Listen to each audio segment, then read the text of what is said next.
Bonjour Julie, bonjour Sam, bonjour Pablo, bonjour tous les copains. Vous aimez la musique? Vous jouez d'un instrument? Vous faites du solfège peut-être, comme Julie? Timothée, en tout cas, il aime la musique. Dès que Timothée entend de la musique, il danse, il chante, il tape dans ses mains. Il est heureux. Aujourd'hui, quelle chance! Mademoiselle Églantine emmène toute la classe visiter une école de musique.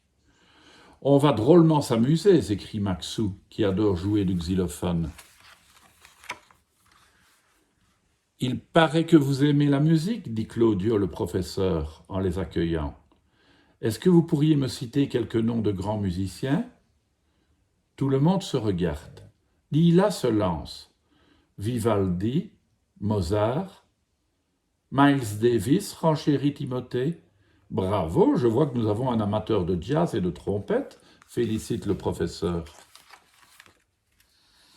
Vous savez donc que la musique est faite de notes, demande Claudio. Et aussitôt, les enfants entonnent do, ré, mi, fa, sol, la, si, do, si, la, sol, fa, mi, ré, do.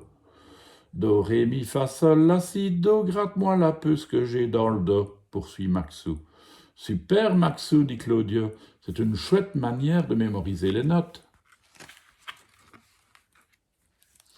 Restons avec la petite puce, continue Claudio. Tantôt elle monte vers le ciel, on dit que les sons sont aigus, comme quand les souris couinent. Et comment s'appellent au contraire les sons qui descendent vers la cave, demande mademoiselle Églantine. Des graves, répondent les enfants en chœur. Oui, comme un ours des cavernes, ajoute Maxou. Oui, mais moi je voudrais jouer d'un instrument, déclare Antoine qui s'impatiente. Excellente idée, répond Claudio.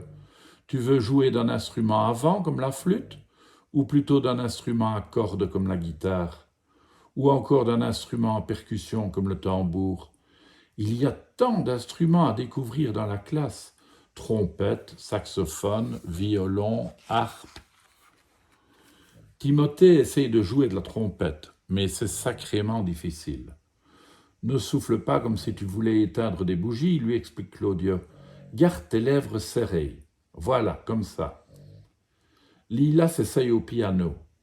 Antoine a beau le plier et le déplier, aucun son ne sort de l'accordéon. Gabrielle s'est emparée des maracas. Regardez-moi, s'écrie-t-elle, c'est fastoche. Ne touche pas à ça, Maxou, dit Gilou.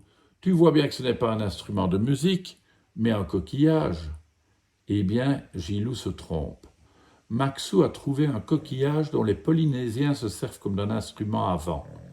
On appelle ça un conque. Tant d'objets aux quatre coins de la terre peuvent devenir des instruments. Vases, roseaux, cornes d'animaux. On pourrait faire un concert tous ensemble, demande Lila. Chacun attrape l'instrument qu'il préfère et mademoiselle Églantine, en vrai chef d'orchestre, bat la mesure. 1, 2, 1, 2, 3, 1, 2. Suivez le rythme, dit Claudio qui s'est installé au piano. Tous les petits musiciens se mettent à danser. Quelle joyeuse sarabande! Avant de se séparer, mademoiselle Églantine demande une faveur à Claudio. Pourriez-vous nous jouer la marche turque de Mozart? Ça nous ferait si plaisir. Claudio se rassied au piano. C'est un virtuose. Tout le monde est bouche bée. Tu vois comme ses doigts vont vite, murmure Lila à l'oreille de Timothée. Comme cette musique est belle. De retour à la maison, des sons plein les oreilles, Timothée raconte à papa et maman. J'aimerais bien apprendre à jouer d'un instrument. Je ne sais pas encore si je préfère le piano ou la trompette. Je déciderai plus tard. Tu as raison, répond papa. L'essentiel, c'est d'abord d'apprendre la musique. On pourrait demander à Claudio de devenir ton professeur, ajoute maman.